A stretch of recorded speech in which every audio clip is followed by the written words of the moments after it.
Chicago, February 2024. The kind of cold that turned your breath into knives. Dimitri Volkov's phone rang for the 13th time in 40 minutes. His hand, the same hand that had crushed a man's windpipe just 3 hours ago, trembled as he gripped the device. The voice on the other end was a tornado of fury and rapid-fire Russian that his interpreter couldn't keep up with. Vai dolzhny zaplatit всю сумму сейчас, или мы возьмем все, ваши складские помещения, ваши инвестиции, VC. The words crashed into each other like violent waves. His interpreter, Marcus, Harvard-educated, $250,000 a year, stumbled over every third word. Sir, he's saying, the payment. They want something about warehouses. Dimitri's jaw clenched. The Moscow syndicate was threatening to seize everything, $47 million in real estate holdings, the shipping contracts that moved $3 million worth of goods every month, the oil pipeline investments that kept Chicago's underworld warm in winter. All because of a contract dispute written in legal Russian so dense even native speakers needed lawyers to decode it. Marcus was useless. The 5 other interpreters Dimitri employed were either unavailable, incompetent with legal terminology, or both. And the Moscow syndicate had given him until midnight, 6 hours from now, to agree to terms he couldn't even fully understand. Vai ponimait? Polnok. Estli vi ne odvetit. My. The line went dead. Dimitri stood in his office on the 52nd floor of the Volkov Tower, looking out at a city he controlled through fear and money. Behind him, his son's medical chart lay open on the mahogany desk. 6 years old. 23 specialists consulted. Suck $4.3 million spent on treatments that didn't work. Mikhail still hadn't spoken a single word since the day he watched his mother die. Dimitri's phone buzzed. A text from Dr. Elena Volkov, his senior physician and childhood friend. Misha's fever spiked to 104.2 degrees Fahrenheit. Breathing shallow, I'm handling it. Don't worry. Don't worry. As if that were possible. He looked at the contracts spread across his desk, documents that could save or destroy his empire, and then at his son's medical file, the only thing that actually mattered. And he had no solution for either problem. 35 floors below, in the ground floor lobby of Volkov Tower, a delivery woman in a wrinkled orange DoorDash uniform stood waiting with 3 bags of Indian takeout. Her name was Natasha Romanova, Nat to the few people who knew her. But mostly, she was invisible, one of thousands of delivery drivers in Chicago, a ghost in an orange vest. She'd been standing there for 12 minutes. The security guard kept telling her to wait, that Mr. Volkov's assistant would come down to retrieve the order, that she couldn't go up without clearance. Standard procedure for billionaire oligarchs who made their money in industries that didn't appear on tax returns. Nat didn't mind waiting. The lobby was warm, the marble floors were clean, and she'd already made $87 in deliveries today, enough to cover her mother's blood pressure medication and half of this week's physical therapy sessions. Her phone buzzed. Another order, another $12.50 before tip. She'd grab it after this delivery. That's when Dimitri Volkov's voice echoed through the lobby.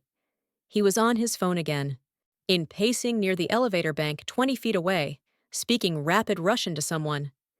His bodyguards flanked him, 2 mountains of muscle in $3,000 suits, but Dimitri himself was the most dangerous thing in the room. Nat had seen his picture in the news. The Wolf of Chicago, owner of the Volkov Tower, the Volkov Shipping Company, Volkov Energy Holdings. Philanthropist, the papers called him. Donated $5 million to children's hospitals every year.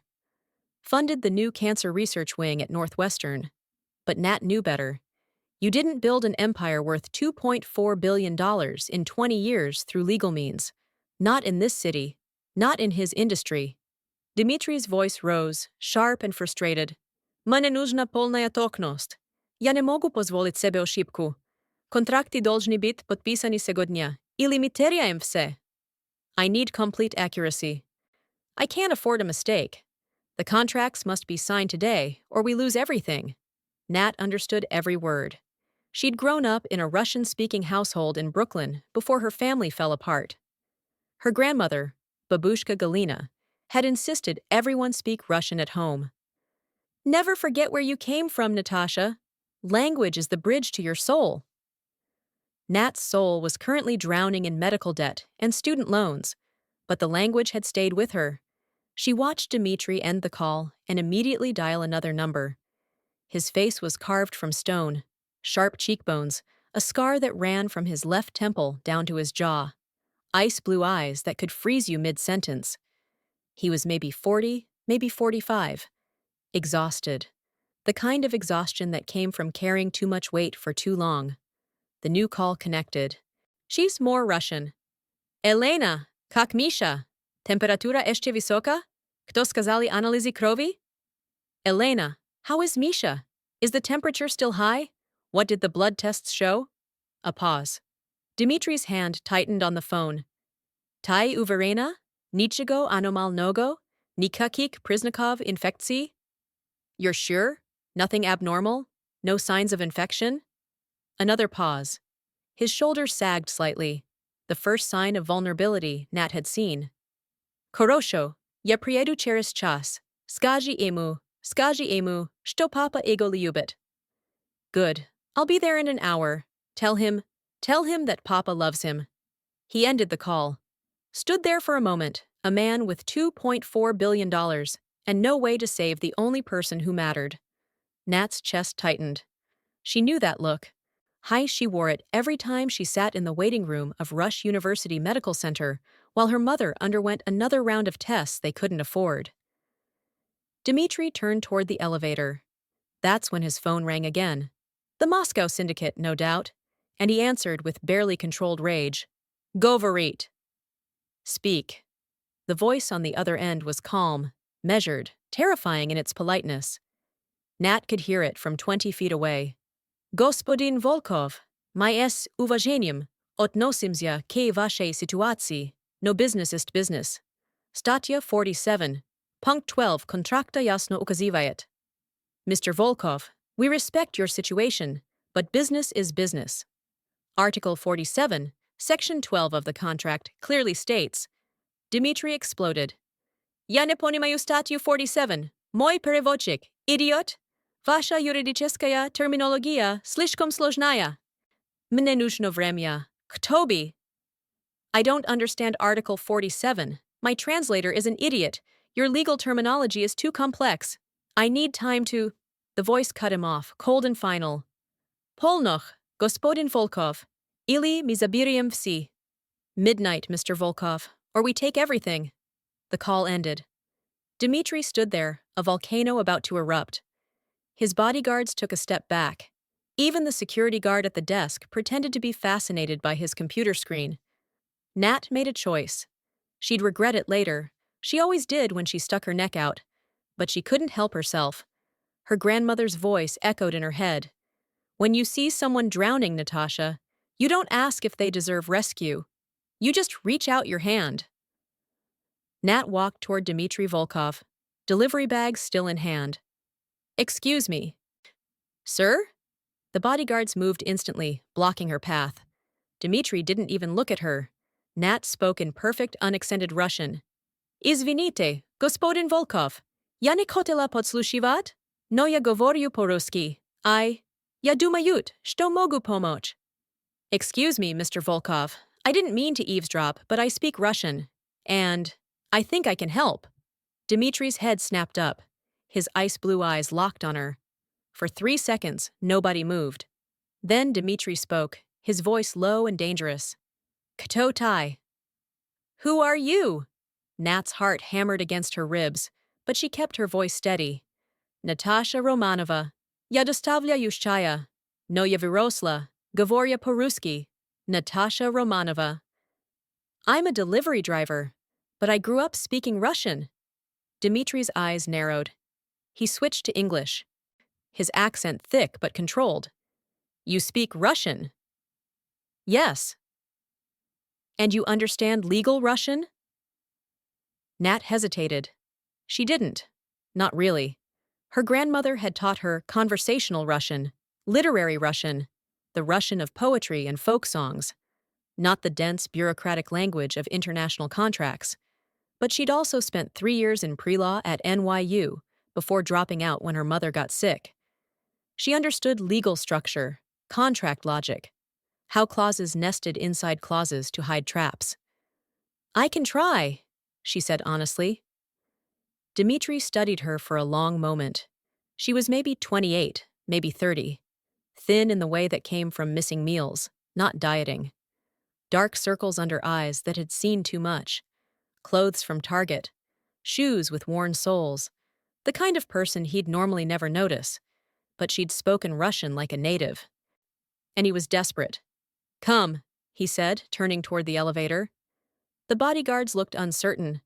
One of them, a man the size of a refrigerator named Victor, spoke up.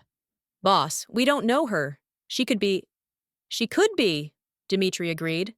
"But I have 4 hours to save $47 million, and my Harvard translator is useless. So she comes." He stepped into the elevator, looked back at Nat.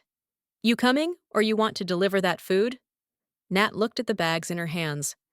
The customer would complain.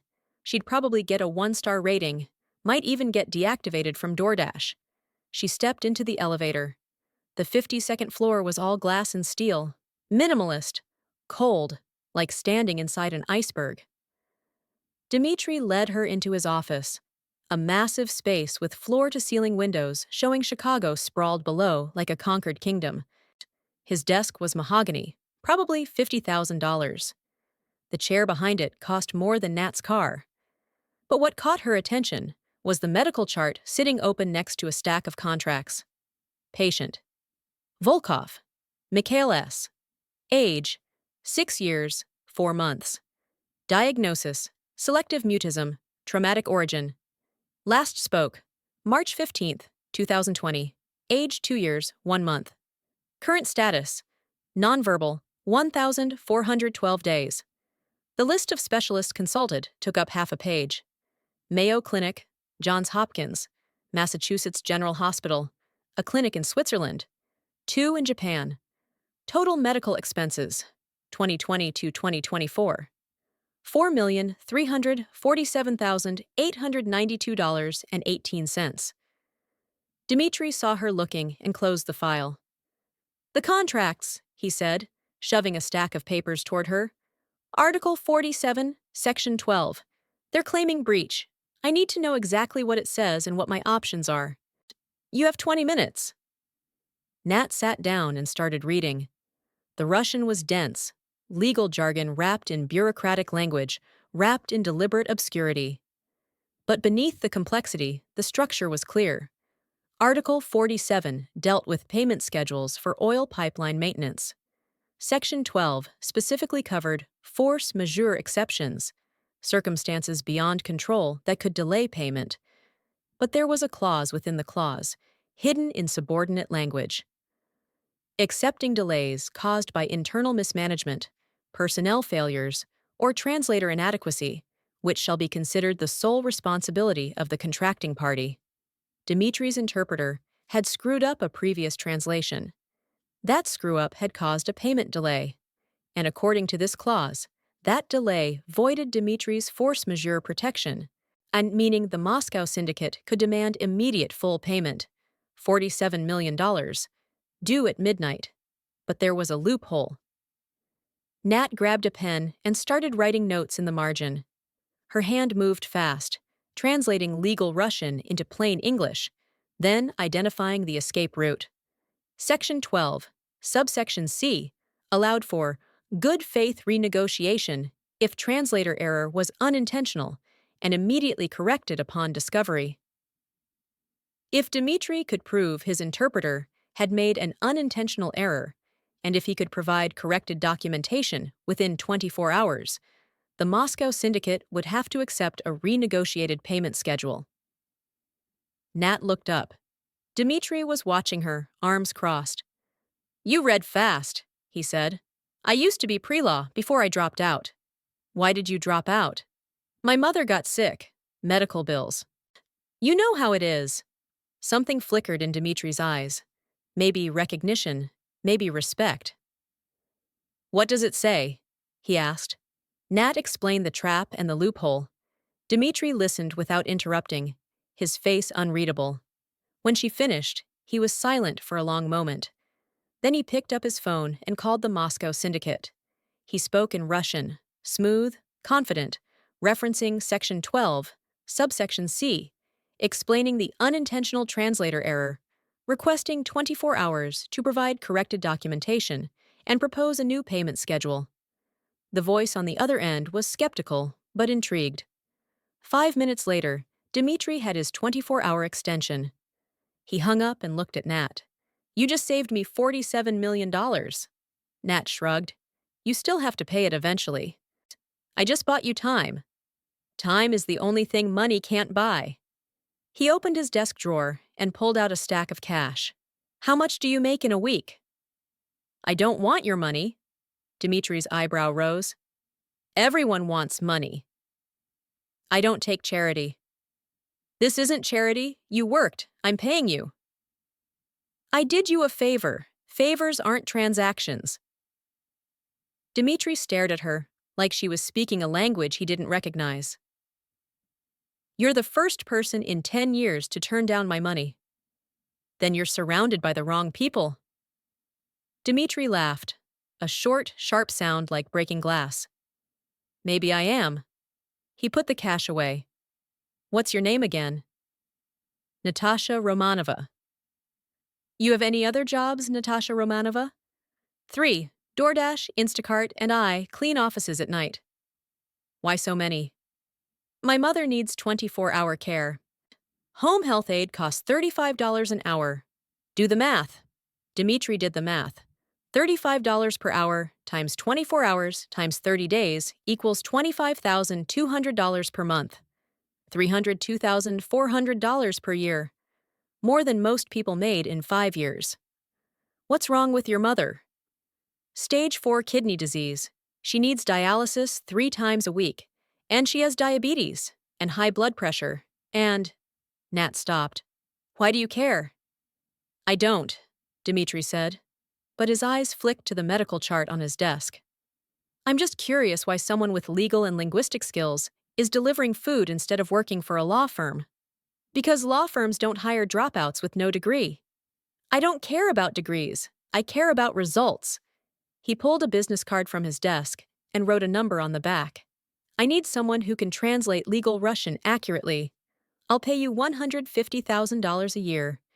Full health insurance for you and your mother, and you'll work from this office. 3 days a week, 8 hours a day. The rest of your time is yours. Nat stared at the card like it might explode. $150,000. Health insurance. Her mother could get the care she needed. Nat could stop working 4 jobs, could sleep more than 4 hours a night. It was too good to be true, which meant there was a catch. What else? She asked. What else what? What else do you want? Nobody pays that much for translation work. Dimitri's expression didn't change. I pay for value. You just saved me $47 million in 20 minutes. Your value is clear. Nat looked at the card, then at Dimitri, then at the medical chart still sitting on his desk. Your son, she said carefully. What's wrong with him? Dimitri's face went cold. That's none of your business. You're right, but I saw the chart. Selective mutism. 4 years since he last spoke. $4.3 million in medical bills. And I'm wondering if maybe you're hiring me because you think I can help with more than just contracts. Dimitri's jaw clenched. My son's condition is being treated by specialists who have failed for 4 years. Nat finished. I'm not a doctor. I can't help him. But I'm telling you up front, so you don't waste $150,000 hoping I can. Dimitri was quiet for a long time. I'm hiring you because you're good at translation, he said finally. Nothing more. If you want the job, take it. If not, leave the card and go back to delivering food. Nat studied his face. He was lying. She could see it in the tightness around his eyes. But she also understood why. Desperate men didn't admit desperation. It made them vulnerable, and men like Dimitri Volkov couldn't afford vulnerability. I'll take the job, she said, But I have 3 conditions. I don't negotiate with employees. Then I'm not an employee. I'm a contractor, and my conditions are non-negotiable. Dimitri's lips twitched, almost a smile. Go ahead. 1. My mother's health insurance covers 100% of her care. No copays, no deductibles, no coverage gaps. Done. 2. I don't work on Tuesdays or Thursdays. Those are her dialysis days. Done. 3. If I see something happening here that's illegal or immoral, I walk. No questions, no explanations, no 2-week notice. I just leave. Dimitri's smile disappeared. This is Chicago, he said quietly. And I'm a businessman in industries you don't want to understand. If you walk into this world expecting morality, you'll be disappointed. I don't expect morality. I expect boundaries. And if I can't live with what I see, I leave. Fair enough. He extended his hand. Nat shook it. His grip was iron, calloused. The hand of a man who'd built an empire with violence and money. You start Monday, Dimitri said. 9 a.m. Don't be late. I won't. Nat turned to leave. She was at the door when Dimitri spoke again. Natasha? She looked back. Thank you. For the contract. You're welcome. She walked out, delivery bag still in hand, Indian takeout long cold. Behind her, Dimitri sat down at his desk and opened his son's medical file again. For the first time in 4 years, he allowed himself a dangerous thought. Maybe. Monday morning, 8:47 a.m. Nat stood outside Volkov Tower, wearing the only professional outfit she owned. A black blazer from Goodwill, gray slacks from Target, and shoes she'd polished until they looked almost new. Her mother had been thrilled when Nat told her about the job. Less thrilled when Nat explained who she'd be working for. The Wolf of Chicago? Her mother had said, gripping Nat's hand with trembling fingers. Natasha, that man is dangerous. That man is paying for your dialysis, Mama, and I'm just translating documents. I'll be fine. Her mother hadn't looked convinced, but she'd nodded anyway because they both knew this was the best option, maybe the only option they had. Nat walked into the lobby. The security guard from last week recognized her and waved her through to the private elevator. Mr. Volkov is expecting you. 52nd floor. The elevator was glass-walled. As it rose, Chicago spread below like a kingdom of steel and stone. Nat watched the city shrink, her stomach fluttering with nerves she refused to acknowledge. The doors opened. Dimitri's assistant, a woman named Irina with sharp eyes and a sharper suit, greeted her. Natasha Romanova? Yes. This way. Irina led her down a hallway lined with abstract art that probably cost more than Nat would earn in 5 years. They passed conference rooms with glass walls, offices occupied by men in $5,000 suits, and finally arrived at a door marked simply, Translation Services. Inside was a small office with a desk, computer, filing cabinets, and a view of the Chicago River. Your workspace, Irina said. Mr. Volkov will brief you shortly. In the meantime, sign these. She handed Nat a stack of papers. Employment contract, NDA, health insurance enrollment forms. Nat read everything carefully, a habit from her pre-law days. The health insurance was comprehensive, better than comprehensive. It covered 100% of everything, including experimental treatments, with no lifetime cap. Her mother would cry when she saw it. Nat signed. Irina collected the papers. Someone will bring you your first assignment within the hour. Coffee? Black, please. Irina nodded and left. Nat sat at her desk and tried to process that this was real, that she was about to make more money than she'd made in the last 3 years combined, that her mother would finally get the care she needed. The door opened, but it wasn't Irina with coffee. It was a woman in her late 30s, beautiful in a cold, calculated way. See a white coat, stethoscope around her neck, hair pulled back in a severe bun.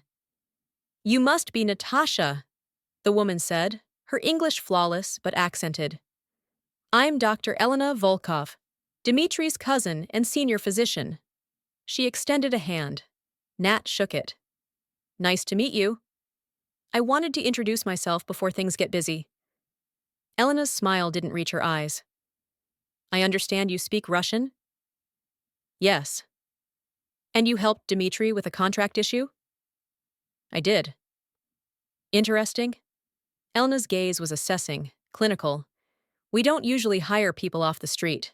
Dimitri must see something special in you. There was an edge to the words. Not quite hostile, but not friendly either. I'm just here to translate, Nat said carefully. Of course. Elena's smile widened. Well, if you need anything medical, a headache, stress, anxiety, feel free to stop by the medical wing. It's on the 48th floor. Thank you. Elena left. Nat sat back down, her instincts prickling. That had been a warning. Subtle, polite, but unmistakable. Stay in your lane. The morning passed in a blur of contracts, emails, and phone calls. Dimitri appeared twice, once to drop off documents, once to ask her to join a video call with investors in Moscow. Nat translated flawlessly. The investors were impressed. Dimitri said nothing, but she saw approval in his eyes. At 12:30 p.m., Irina knocked on her door. Lunch break. There's a cafeteria on the 10th floor, or you can order delivery. Thanks. Nat grabbed her phone and headed for the elevator. She'd brought a sandwich from home, turkey and cheese on day-old bread. But the cafeteria sounded nice. Maybe she'd treat herself to coffee. The 10th floor was sleek and modern, with floor-to-ceiling windows and tables overlooking the river. Nat got in line at the coffee bar. That's when she saw him. A little boy, maybe 6 years old, sitting alone at a table near the window. He had dark hair, ice blue eyes, and a face that was unmistakably Dimitri's. Mikhail. Misha. The child who hadn't spoken in 4 years. A woman sat with him, late 50s, kind face, probably a nanny. She was trying to get Misha to eat, but he just stared out the window, motionless. Nat's chest tightened. She knew that look. She'd seen it before, years ago, on her younger brother's face after their father left. The look of a child who'd learned that speaking didn't change anything, so why bother? Nat paid for her coffee and was about to leave when Misha did something strange. He reached up and touched his right ear. Not scratching, not adjusting, just touching. A brief, unconscious gesture. Then he winced, so subtle that the nanny didn't notice. But Nat did. She'd spent 3 years caring for her mother, watching nurses and doctors, learning to see what others missed. That wince wasn't random, it was pain. Nat's mind raced. Selective mutism didn't cause physical pain. And according to the medical chart she'd glimpsed, Misha's condition was psychological, not physiological. But what if everyone was wrong? What if Misha wasn't choosing silence? What if he couldn't speak because something was physically wrong? Nat stood there, coffee in hand, fighting every instinct that screamed at her to mind her own business. She'd told Dimitri she wasn't a doctor. She couldn't help his son. But she also couldn't ignore what she'd just seen. She walked over to the table. Excuse me, she said to the nanny. I'm Natasha. I work upstairs. Is this Misha? The nanny looked surprised but nodded. Yes, I'm Galina, his nanny. Nat crouched down so she was eye level with the boy. Hi, Misha, she said in Russian. Privet, Menya zovut Natasha. Misha looked at her. His eyes were haunted. Old. Like he'd seen things no 6-year-old should see. Nat smiled gently. Я заметила, что ты дотягивался до уха. Ono bolet? I noticed you touched your ear. Does it hurt? Misha stared at her. Then, slowly, he nodded. Galina gasped. He never responds. Never! Nat's pulse quickened. Kak dolgo ono bolet? How long has it hurt? Misha held up 4 fingers. 4 days? 4 weeks? 4 months? Nat pointed to a calendar on the wall showing February 2024, then pointed back to the previous months. Misha's finger landed on October. 4 months. Has anyone examined his ears recently? Nat asked Galina. Dr. Volkov checks him every week. She says there's nothing wrong physically. Dr. Elena Volkov? Yes. Nat's instincts prickled again. Can I try something? She asked. Galina hesitated, then nodded. Nat pulled out her phone flashlight. Misha, I'm going to look in your ear for just a second. It won't hurt. Is that okay? Misha nodded. Nat gently tilted his head and shined the light into his right ear. What she saw made her blood run cold. Inflammation, fluid buildup, and something else. A small dark mass that shouldn't be there. It could be nothing. A benign cyst. A buildup of wax. Or it could be an infection, a tumor, a foreign body. Something that had been missed for months. Something that might be the reason Misha couldn't, or wouldn't, speak. Nat stood up, her heart pounding. Galina, has Misha had an MRI of his head recently? Not since last year. Dr. Volkov said it was unnecessary. I think he needs one. Soon. Galina's face went pale. You think something's wrong? I think something's been wrong for 4 months, and nobody noticed. Nat went straight to Dimitri's office. Irina tried to stop her. He's in a meeting. But Nat pushed past her and knocked hard on the door.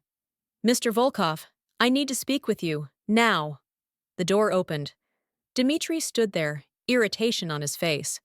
Behind him, 2 men in suits looked annoyed. This better be important, Dimitri said. It's about your son. The irritation vanished. Out, Dimitri said to the men. Meeting's over. They left. Dimitri closed the door and turned to Nat. What about my son? I saw him in the cafeteria. He touched his right ear and winced.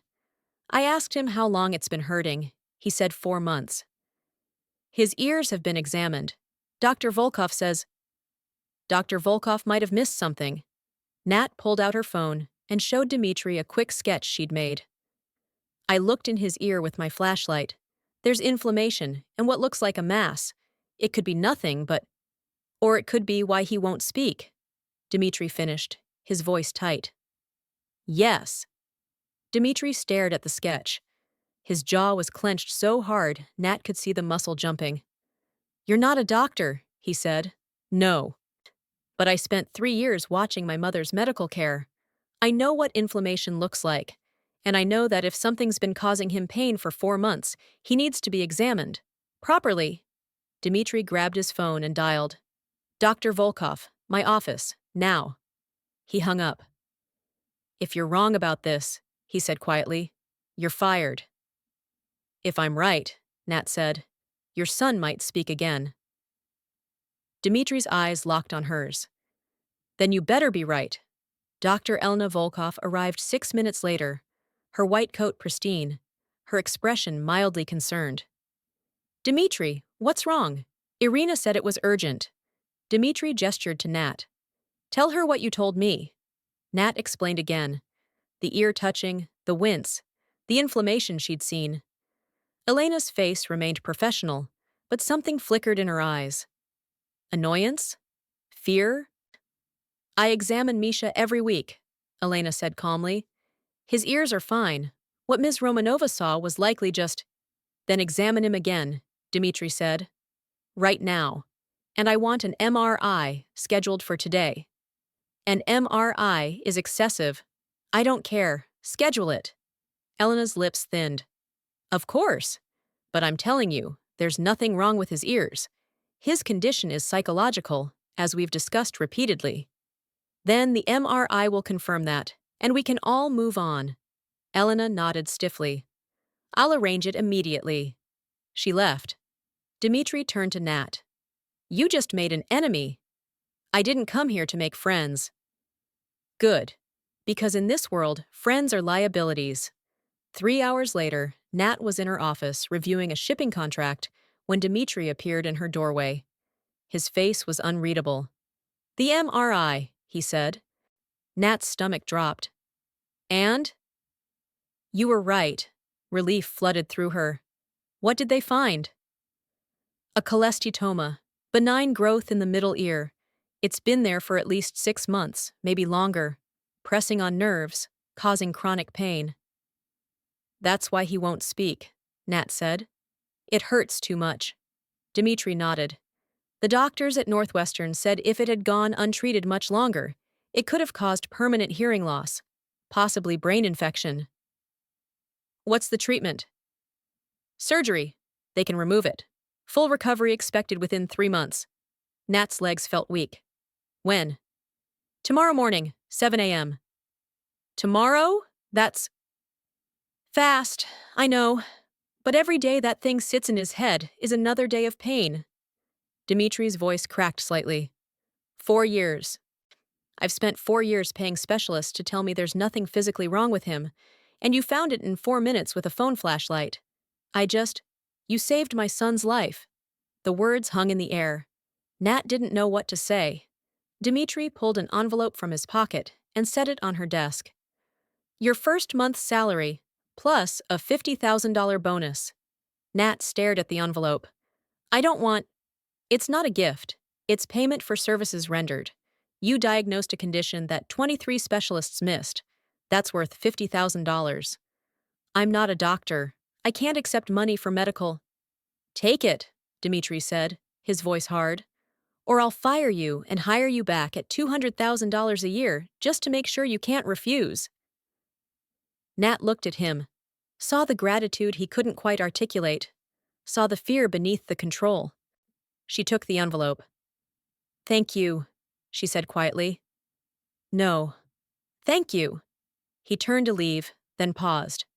The surgery tomorrow. I'd appreciate it if you were there. Misha responded to you. He doesn't respond to anyone. I'll be there. Dimitri nodded and left. Nat opened the envelope.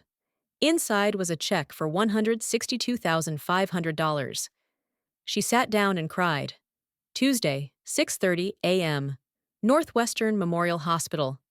Nat arrived to find Dimitri already in the waiting room, looking like he hadn't slept. Victor and another bodyguard stood nearby, but Dimitri was alone at the window, staring out at the city, waking up. How is he? Nat asked. Scared. They sedated him 20 minutes ago. And you? Dimitri glanced at her. I've killed men without flinching. But watching my son go into surgery? He shook his head. This is worse. Nat sat down next to him. They waited in silence. At 7:04 a.m., the surgical team took Misha into the OR. At 7:06 a.m., Dr. Elena Volkov arrived. She looked furious. Dimitri. Elena, we need to talk, privately. Anything you want to say, you can say in front of Natasha. Elena's eyes flicked to Nat, cold and calculating. Fine. You made me look incompetent in front of the entire hospital. Do you know how humiliating it is to have a delivery driver diagnose something I allegedly missed? If you'd done your job properly, Dimitri said, his voice deadly calm, there'd be nothing to miss. I examined him every week. And you found nothing. For 4 years, you found nothing. While my son suffered. His condition was psychological. His condition was a cholesteatoma that you missed because you stopped looking. You decided it was trauma, and you stopped investigating other possibilities. Elena's face flushed. I have been treating your family for 9 years. I have been loyal. And I have paid you $380,000 a year for that loyalty. But loyalty without competence is worthless. Elena's hands clenched into fists. You're firing me. No, you're still the estate physician, but you're no longer Misha's primary doctor. This is absurd. She's not even... She found what you missed. That's all that matters. Elena looked at Nat with pure hatred. You have no idea what you've walked into, she said quietly. Then she turned and left. Nat's hands were shaking. She's going to make your life hell, Dimitri said. I know. I can protect you from a lot of things, but if Elena wants to hurt you, she'll find a way. Then I'll deal with it. Dimitri looked at her with something like respect. You're tougher than you look. I've had to be. The surgery took 4 hours. At 11:17 a.m., the surgeon emerged, still in scrubs. Mr. Volkov? Dimitri stood. How is he?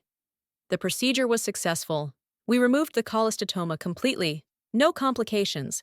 He'll need antibiotics and follow-up appointments, but we expect full recovery. When can I see him? He's in recovery now. Another 30 minutes. The surgeon left. Dimitri sat down hard, his face in his hands. Nat watched him shake, not crying, not breaking, just releasing. 4 years of helplessness. 4 years of watching his son suffer and not knowing why. 4 years of guilt, all of it pouring out in the privacy of an empty waiting room. Nat looked away, giving him the dignity of privacy. When Dimitri finally looked up, his eyes were red but clear. "Thank you," he said again. "You already thanked me. I'll thank you every day for the rest of my life if I have to." At 11:52 a.m., they were allowed into recovery. Misha lay in the hospital bed, small and pale, an IV in his arm. But he was awake, and when he saw Dimitri, he smiled. It was the first time Dimitri had seen his son smile in 4 years. Dimitri sat next to the bed and took Misha's hand. "Как ты себя чувствуешь, сын? How are you feeling, son?" Misha's lips moved. No sound came out. His throat was still sore from the breathing tube, but Dimitri could read the word. "Papa." Dimitri's face crumpled. He pulled his son into his arms and held him like he was the most precious thing in the world. Because he was. Nat stood by the door, tears running down her face. She'd saved this child. She'd given him back his voice, and she'd given Dimitri back his son. 2 weeks later, 2:47 a.m. Nat couldn't sleep. She'd been living at the Volkov estate for the past week. Dimitri had insisted, given the late hours and security concerns.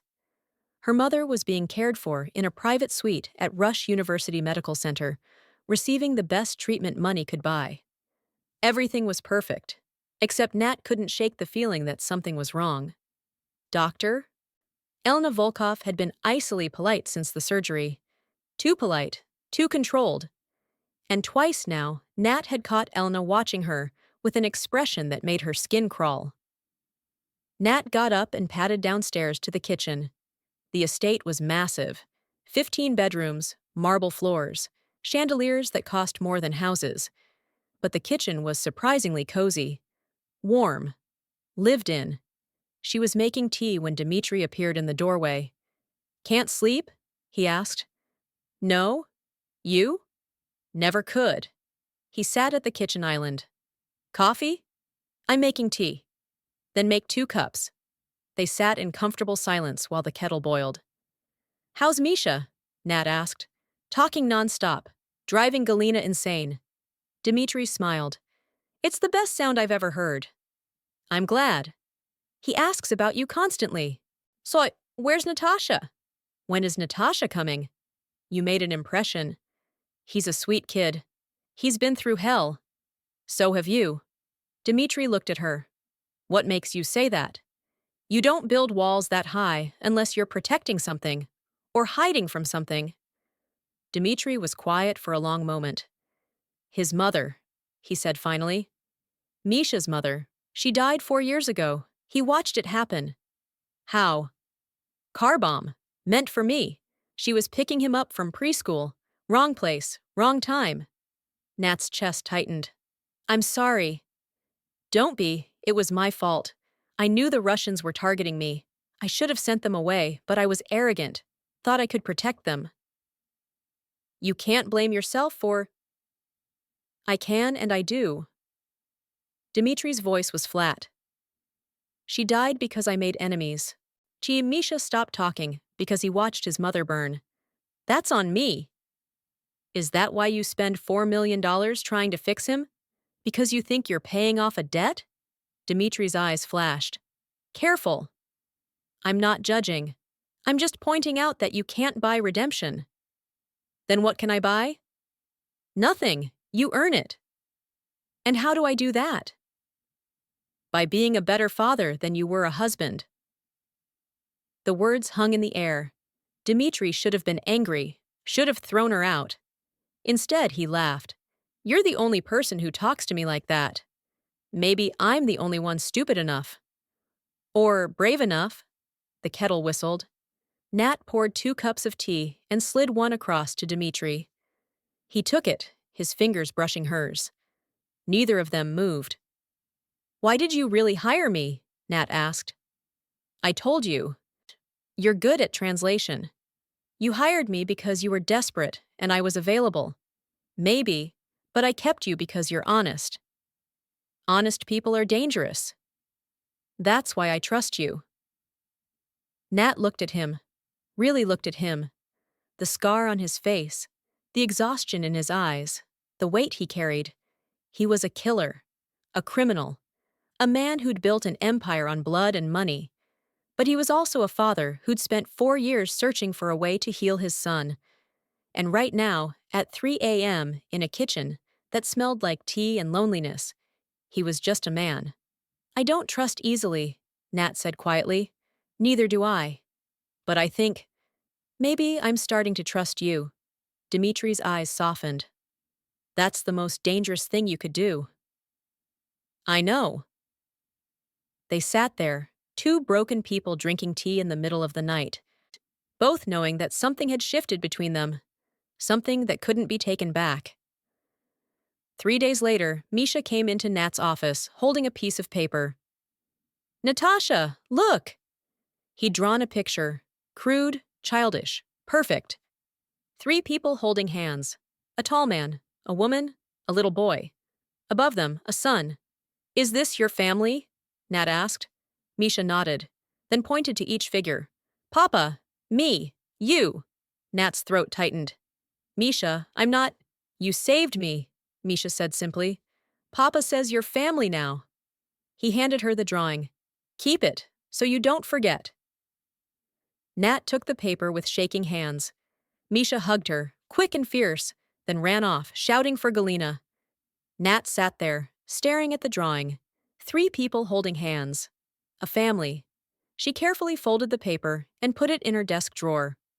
When she looked up, Dimitri was standing in the doorway. How long have you been there? She asked.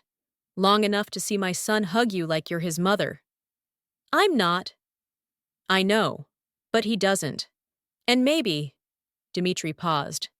Maybe that's not the worst thing. He left before Nat could respond. She pulled out the drawing again, looked at the 3 figures holding hands, and wondered if maybe, just maybe, broken people could build something new. Dr. Elena Volkov sat in her office on the 48th floor, staring at security footage on her computer. The footage showed Natasha and Dimitri in the kitchen. 3 a.m., drinking tea, talking, laughing. Elena's hands clenched into fists. 9 years. She'd been with Dimitri for 9 years. She'd treated his wife's migraines, delivered his son, been there when his world fell apart. She'd loved him for 9 years, and he'd never looked at her the way he was looking at that delivery driver. Elena opened her desk drawer and pulled out a file. Natasha Romanova, background check. The report was thorough. NYU dropout. Pre-law. Mother with stage 4 kidney disease. Father disappeared when she was 12. Younger brother died at 16. Overdose. No criminal record. No red flags. But Elena didn't need red flags. She just needed opportunity. Elena picked up her phone and dialed a number she'd sworn she'd never use. This is Dr. Volkov. I need to speak with Alexei Kozlov. A pause. Tell him I have information about Dmitri Volkov's new translator. Information worth $2 million. Another pause. Yes, I'll hold. Alexei Kozlov was Dmitri's enemy. A rival Bratva boss based in Detroit, who'd been trying to take over Dmitri's Chicago territory for 3 years. The same man who'd ordered the car bomb that killed Dmitri's wife. Elena knew this, and she didn't care. Because if Dimitri wanted to replace her, professionally and personally, with some nobody delivery driver, then Elena would make sure he paid for it. Dr. Volkov. Alexei's voice was smooth, amused. What a pleasant surprise. I'm not doing this for pleasure. I'm doing this for money. Even better. What do you have? Dimitri has a new translator, Natasha Romanova. She's been working closely with him for the past month. Very closely. And? And she has access to all his contracts, all his communications, everything. Alexei was quiet for a moment. So, you want me to use her as a way in? I want you to frame her as a spy. Make it look like she's been feeding you information. Dimitri will believe it. He's paranoid enough. And when he does, he'll fire her, maybe worse. Why would I help you ruin some woman's life? Because while he's distracted dealing with her betrayal, you can move on his shipping routes. He'll be too emotionally compromised to respond effectively. Alexei laughed. You're a cold woman, Dr. Volkov. I'm a practical woman. Do we have a deal? We do, but I want more than just access to his shipping routes. I want the codes to his offshore accounts. I don't have those. Then get them. You're his physician. You have access to his private quarters. Find the codes, and I'll pay you $5 million instead of $2 million. Elena hesitated. This was treason. Her real treason. Dimitri would kill her if he found out. But Dimitri was already lost to her. She'd seen it in his eyes when he looked at Natasha. And if Elena couldn't have him, no one would. I'll get you the codes, she said. Good. I'll send someone to pick them up next week. And the frame-up? Already in motion. Friday afternoon, 4:37 p.m. Nat was reviewing a contract when Victor appeared in her doorway. Boss wants to see you. Now. Something in his tone made Nat's stomach drop. She followed Victor to Dimitri's office. Dimitri sat behind his desk, his face carved from stone. Irina stood to his left. Two other men, accountants by the look of them, stood to his right. Sit, Dimitri said. Nat sat. Dimitri slid a folder across the desk. Explain this. Nat opened the folder. Inside were bank statements. Her bank statements, showing 3 deposits in the past 2 weeks. $25,000, $30,000, $45,000, all from offshore accounts. All untraceable. Nat's blood ran cold. I've never seen these before, she said. They're in your account, one of the accountants said. We traced them this morning. Then someone put them there without my knowledge. Or, Dimitri said quietly, you've been selling my information to Alexei Kozlov. Nat's head snapped up. What? 2 of my shipping routes were hit this week. Both times they knew exactly where to strike. Both times they had information only someone inside my organization could have provided. And you think You have access to everything. Contracts, routes, communications. You could have easily. I didn't. Nat stood up, anger replacing fear. I would never. Sit down. No. Nat's voice shook with rage. You're accusing me of treason based on bank deposits I didn't make and knowledge I don't have. The evidence is fake. Someone planted it. Who? I don't know, but I didn't do this. Dimitri's jaw clenched. I want to believe you. Then believe me. But the facts can be manipulated. You know that. You've manipulated them yourself. Dimitri's eyes flashed. Careful. Why? You're already accusing me of being a traitor. How much worse can this get? Dimitri stood up, towering over her. Get out. What? You're fired. Effective immediately. Victor will escort you out. Take only your personal belongings. And everything else stays here. Dimitri. And your mother's health insurance is terminated as of tonight. Nat felt like she'd been punched. You can't. I can. And I am. His voice was ice. I thought I knew you. I thought I could trust you. But you're just like everyone else. I didn't do this. Then prove it. How? You've already decided I'm guilty. Because the evidence says you are. They stared at each other, both breathing hard. Nat felt tears burning her eyes, but she refused to let them fall. You're making a mistake, she said quietly. Then I'll live with it. Your son will hate you for this. Dimitri's face went white. Victor, get her out of here. Victor stepped forward, his expression apologetic. Come on, Natasha. Don't make this harder. Nat grabbed her bag. At the door, she turned back. When you figure out who really betrayed you, she said, don't come looking for me, because I'm done. She walked out. Behind her, Dimitri stood at the window, his hands shaking. Nat sat in her car outside the estate, crying so hard she couldn't breathe. Her mother's insurance was gone. The treatment would stop, the medications, the care. Without it, her mother would die. Nat pulled out her phone with shaking hands and called the hospital. Rush University Medical Center, how can I help you? I need to speak to someone about my mother's account. Romanova, room 314. One moment. The hold music was cheerful, mocking.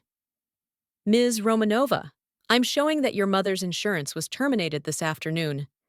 There's an outstanding balance of $74,382 for this week's treatment alone. We'll need payment within 48 hours or... Nat hung up. $74,382. She had $11,000 in her savings account.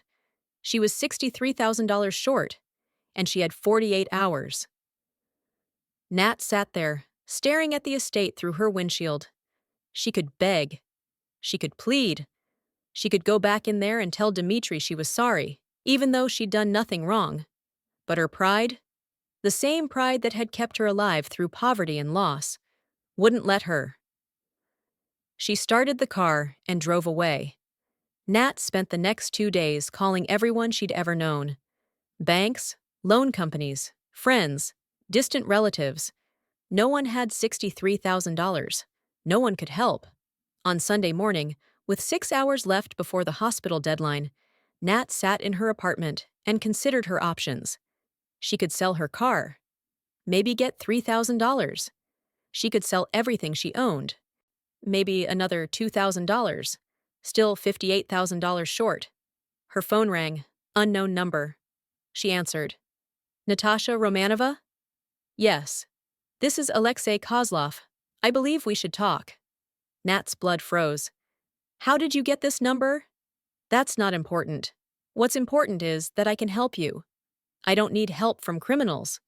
Your mother dies in 6 hours without treatment. I'd say you need help from anyone willing to give it.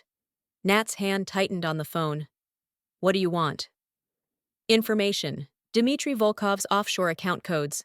You get them for me, and I'll pay you $500,000. More than enough to save your mother. I don't have access to his accounts anymore. But you know where he keeps the codes. Dr. Volkov told me. Elena. The realization hit like a truck. Elena had set her up. Elena had planted the money.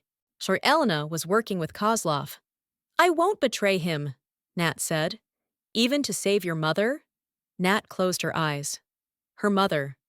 Her mother, who'd sacrificed everything to raise her alone after their father left. Her mother, who'd worked 3 jobs to send Nat to college. Her mother, who told her every day, be good, Natasha. No matter what, be good. No, Nat said. Not even for that. She hung up. Then she called the hospital and told them to make her mother comfortable, because she was about to lose the only family she had left, and she refused to become a monster to save her. Nat didn't sleep that night. Instead, she sat at her laptop and did what she did best. She investigated. If Elena had framed her, there would be evidence. Nat started with the bank deposits. Offshore accounts were hard to trace, but not impossible. She called in a favor from Tyler Brooks, an IT specialist she'd met during her NYU days, who now worked freelance. Tyler, I need help. Nat? Holy shit, I haven't heard from you in years. I know, I'm sorry. But I'm in trouble, and I need someone who can trace offshore transactions. How much trouble? The kind that ends with me dead if I can't prove I'm innocent.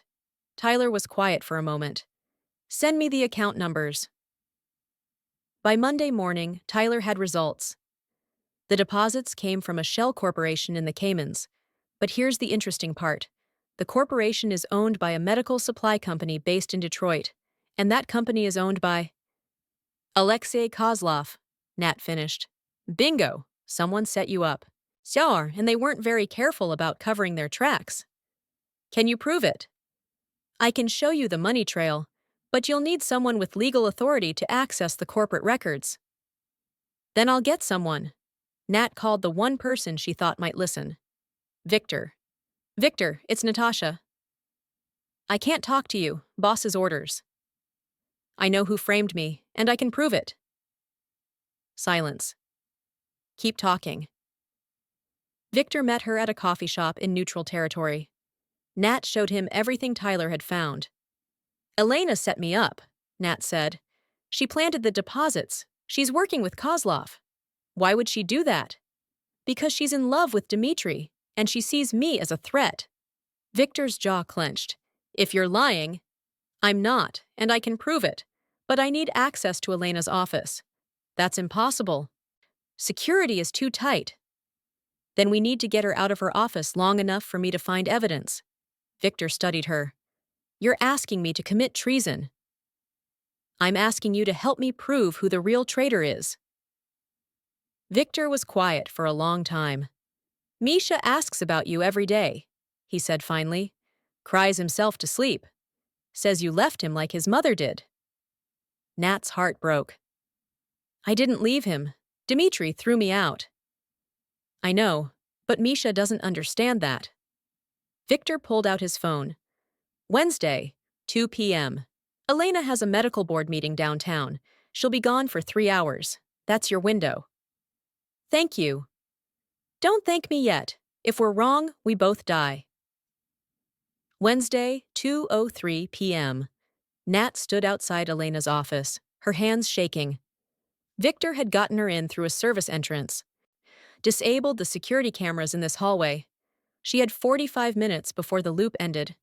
She picked the lock, a skill she'd learned from a locksmith ex-boyfriend, and stepped inside. Elena's office was sterile, cold, everything labeled and organized. Nat went straight for the computer. Password protected. Nat tried the obvious ones. Elena's birthday, Dimitri's birthday, Misha's birthday. Nothing. Then she remembered something Dimitri had said. Elena's been with me for 9 years. Nat typed, 9 years? The computer unlocked. She went straight to Elena's emails and found a goldmine. Emails to Alexei Kozlov dating back 3 months. Plans to frame Natasha. Plans to steal Dimitri's offshore account codes. Plans to destroy him. Nat's hands flew over the keyboard, copying everything to a USB drive. Then she heard voices in the hallway. Elena's voice. Cut the meeting short. I need to check on something. Nat's heart stopped. She grabbed the USB drive and ran for the door. Too late. The door opened. Elena stood there, eyes wide with shock. Then fury. You! You broke into my office, Elena said, her voice deadly calm. I found your emails, Nat replied, holding up the USB drive. You framed me. You're working with Kozlov. Elena's expression didn't change. So what? You have no proof that's admissible in any court, and even if you did, Dimitri would never believe you over me. He will when he sees what you've been planning. He won't get the chance. Elena pulled out her phone and dialed. Security, intruder on the 48th floor. Office 4812. Detain immediately. She hung up. They'll be here in 30 seconds. And when they arrive, I'll tell them you attacked me, tried to steal confidential medical records. You'll be arrested, and this time, Dimitri won't protect you. Nat's mind raced. She had one chance. She pulled out her own phone and started a video recording. Say that again, Nat said. About framing me. Elena smiled. You think I'm stupid enough to confess on camera? I think you're arrogant enough to assume you'll win. Elena's smile faltered. Heavy footsteps echoed in the hallway. Elena turned toward the door. That's when Nat made her move. She ran, not toward the door, but toward the window. Elena screamed, "Stop her!" But Nat wasn't jumping. She was opening the window and shouting down to the street below. Call Dimitri Volkov! Tell him Elena Volkov is a traitor! Security burst through the door, grabbed Nat. Hike slammed her against the wall.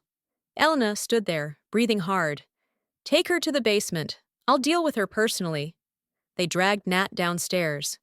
The basement was exactly what she expected. Concrete floors, bare walls, a chair with restraints. They locked her in a room and left. Nat sat there, USB drive hidden in her shoe, and waited. At 4:47 p.m., the door opened. But it wasn't Elena. It was Dimitri. He looked like hell. "Victor told me everything," he said quietly. Nat's chest tightened. "Everything? The money trail, the emails, Elena's connection to Kozlov." He sat down across from her. "I'm sorry. You threw me out. I know. You cut off my mother's insurance. I know. You believed I'd betrayed you without even giving me a chance to defend myself. I know." Dimitri looked at her with eyes full of guilt. "I failed you, and I failed Misha, and I failed myself. Why are you here? Because I need you to tell me you'll forgive me, even though I don't deserve it." Nat studied his face. She should tell him to go to hell. She should walk away and never look back. But Misha's voice echoed in her mind. "You saved me." And her grandmother's voice.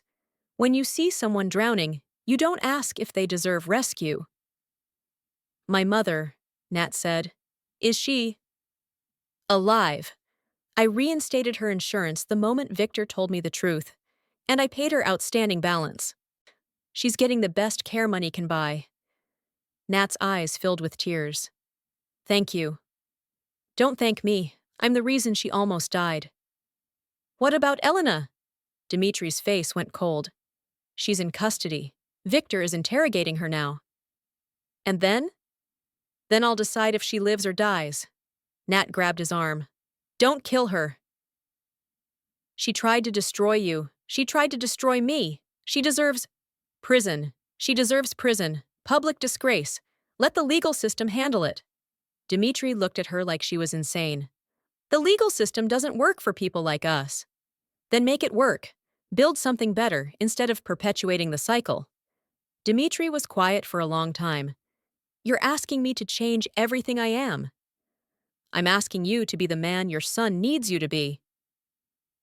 Dimitri closed his eyes. "I don't know if I can." "Then let me help you." He looked at her. "Why, after everything I've done?" "Because someone has to break the cycle, and I think you're capable of it." Dimitri stood up and extended his hand. "Then let's break it. Together." Nat took his hand and felt the shift between them. Not just forgiveness, but something deeper. Trust. Real trust. Thursday morning, FBI Field Office, Chicago. Nat and Dimitri sat across from Special Agent Rebecca Morrison. On the table between them, the USB drive containing all of Elena's emails. Agent Morrison reviewed the evidence with a neutral expression. "This is compelling," she said finally. "Dr. Volkov's communications with Alexei Kozlov constitute conspiracy to commit fraud, embezzlement, and potentially treason if we can prove she shared classified information." "She did," Dimitri said. "I'll provide you with a full list of what she had access to." "And you're willing to testify against her?" "Yes." "Even though it means exposing elements of your own business?" Dimitri glanced at Nat. "Yes." Agent Morrison nodded. "We'll need your full cooperation. This investigation will take months." "I understand." "And, Mr. Volkov, I should warn you, if we find evidence of illegal activity on your part during this investigation, you'll prosecute me, I know." Dimitri's voice was calm. "But Elena Volkov doesn't get to walk free while I burn. She tried to destroy innocent people. That's unacceptable." Agent Morrison studied him for a long moment. "I'll be in touch." 3 weeks later, Dr. Elena Volkov was arrested. The charges: conspiracy to commit fraud, embezzlement, attempted murder, for cutting off Nat's mother's insurance, which constituted medical abandonment, and violation of RICO statutes. The arrest was public. Humiliating. Exactly what Elena had tried to do to Nat. The medical board revoked her license. The hospital where she'd trained disavowed her. And Dimitri made sure every news outlet in Chicago knew exactly what she'd done. Elena's empire of lies collapsed in 72 hours. At her arraignment, she looked across the courtroom at Dimitri. He stared back with cold indifference. She'd gambled everything on love and loyalty, and lost. 6 months later, Nat stood in the kitchen of the Volkov estate, the same kitchen where she and Dimitri had shared tea at 3 a.m., making coffee. Her mother was upstairs, fully recovered. The kidney transplant, courtesy of a donor Dimitri had found and paid for, had been a complete success.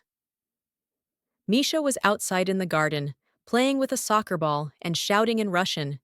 He spoke constantly now, joyfully, without pain. "Natasha, watch this!" Nat went to the window and watched Misha kick the ball into a makeshift goal. "That was amazing!" she called out. Misha beamed. Dimitri appeared beside her, 2 coffee mugs in hand. "He's been practicing all morning," Dimitri said. "Wants to try out for the youth league." "He'll be great at it." They stood there in comfortable silence. "I've been thinking," Dimitri said. "About going legitimate, fully legitimate." Nat looked at him in surprise. "What brought this on?" "You, Misha." "The realization that I can't keep living in a world where the people I love are targets." "That's a big change." "It is, but I have $2.4 billion. I can afford to change." "What will you do with the empire?" "Sell it, piece by piece. Keep the legitimate businesses, shipping, energy, real estate. Let the rest go." "Your enemies won't like that." "I know, but I'll deal with them." "How?" "Carefully." Nat smiled. "I'm proud of you." Dimitri looked at her. "I never thought I'd care what anyone thought of me. But your opinion? It matters." "Why?" "Because you see me, not the wolf, not the billionaire, just me." Nat set down her coffee. "Dimitri, I need to tell you something." "What?" "I'm falling in love with you, and it terrifies me." Dimitri's breath caught. "Why does it terrify you?" "Because I've lost everyone I've ever loved. My father left, my brother died, my mother almost died. I can't lose you too." Dimitri set down his coffee and took her hands. "You won't lose me." "You can't promise that." "I can. And I am. Natasha Romanova, I promise you, I'm not going anywhere." "Dimitri, I love you. I've loved you since the moment you stood in my lobby and offered to help a stranger. I've loved you through every mistake I made, and I'll love you for the rest of my life." Nat's eyes filled with tears. "That's the first time you've said it." "I know. I'm not good with words, but I'm good with actions." He pulled a small box from his pocket. Inside was a ring, simple, elegant, perfect. "Marry me," he said. "Not because I'm rich. Not because I can protect you, but because I love you. And because I want to spend every day proving I'm worthy of you." Nat looked at the ring, then at Dimitri, then at Misha in the garden, laughing. "Yes," she said. "Yes? Yes. But on one condition."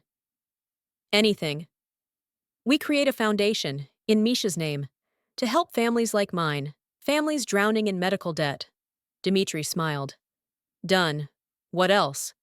"That's it. That's all I want." "Then you have it." He slid the ring onto her finger and kissed her. Not desperate, not hurried, but certain, like coming home. 2 years later, the Misha Volkov Medical Foundation opened its doors in downtown Chicago. The facility was state-of-the-art, 200 beds, fully staffed, and completely free for families who couldn't afford treatment. Dimitri stood at the podium during the grand opening, looking out at a crowd of journalists, politicians, and families. "2 years ago," he said, "my son was dying, and I couldn't save him. I had all the money in the world, but money couldn't fix what was broken." He paused. "It took a woman with a phone flashlight and the courage to speak up to save him. That woman is now my wife. And together, we've built this foundation to make sure no family has to choose between medical care and financial survival." Applause filled the room. Nat stood off to the side, holding Misha's hand. He was 8 now, healthy, happy, loved. After the speeches ended, Dimitri found them in the crowd. "How'd I do?" he asked. "You were perfect," Nat said. "Liar." "Okay. You stumbled over 3 words and forgot to thank the mayor. But otherwise, perfect." Dimitri laughed. Misha tugged on his sleeve. "Papa, can we go see the playground?" "What playground?" "The one Natasha designed, in the garden." Dimitri looked at Nat. "You designed a playground?" "Kids need a place to play while their parents get treatment. So I built one." Dimitri shook his head, smiling. "You never stop surprising me." They walked outside together, husband, wife, and son, toward a future none of them could have imagined 2 years ago. A future built on forgiveness, on second chances, on the radical belief that broken people could heal each other. Behind them, the foundation doors stood open. A beacon, a promise, a home for anyone who needed it.